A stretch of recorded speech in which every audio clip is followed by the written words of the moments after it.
First of all, I need to create the route for the find all songs. This time the action or HTTP verb should be get. And here I need to specify the controller action, song controller dot find all. I did not create this action yet. So let's open the song controller. I'm going to create a new action or action method.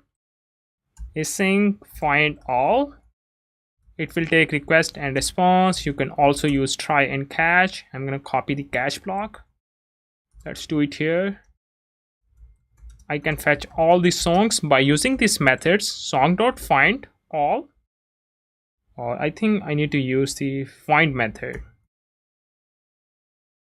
It will give me all the songs and I'm going to return all the songs in the response. Let's try to test this endpoint. We need to send the GET request API/songs. I got the error, type error. Converting circular structure to JSON. I forgot to apply a wait expression. Let's try to find all the songs. Cool. Now I got all the songs.